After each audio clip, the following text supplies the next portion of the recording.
What is happening, gamers? This is Bradley here. Welcome back to another news roundup. So the news has been pretty slow lately, but we do have a few things to talk about. One of those things being, why Shigeru Miyamoto is so tough and intense when it comes to developing games. So the reason why Miyamoto is like that is because they are trying to develop these games with the customer in mind and be able to meet that expectation. And to be able to do that, he needs to be tough. And not necessarily be tough on the people who are working on the game and like yell at them and stuff, but being tough on the product so it will be of high quality and so that people will actually enjoy it. So Miyamoto might work for 2 or maybe even 3 years on just one game, and if he comes to find out that people aren't satisfied with the experience, he feels that all that time that was spent developing the game was wasted. So that is why he's so strict when it comes to the final quality of his games. So what Miyamoto says here really shows that he takes an interest when he is developing games and puts his mind into it. He doesn't want to just throw a bunch of stuff together just so he can finish the game and put it out there on the market for the sake of making some money. But instead he wants to make a game that is actually enjoyable and will bring smiles to people's faces. And that is something that other video game developers could take to heart. And in some Zelda news, that one video game reviewer is reporting that they have 100% completed The Legend of Zelda: Link Between Worlds in about 18.5 hours.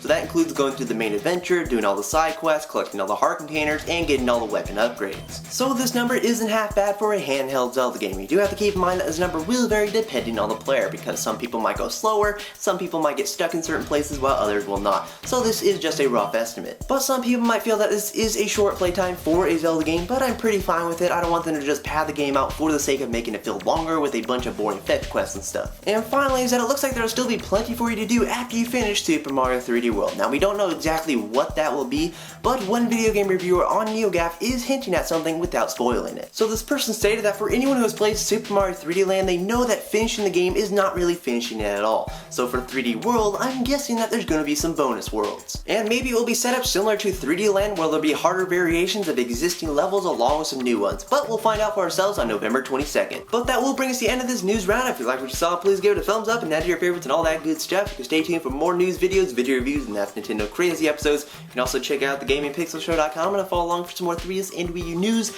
But I'll talk to you later in the next episode, guys. Bye! And in some Zelda news, that one video game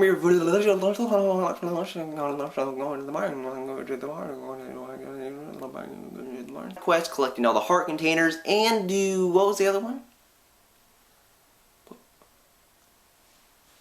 Oh yeah, all the weapon upgrades.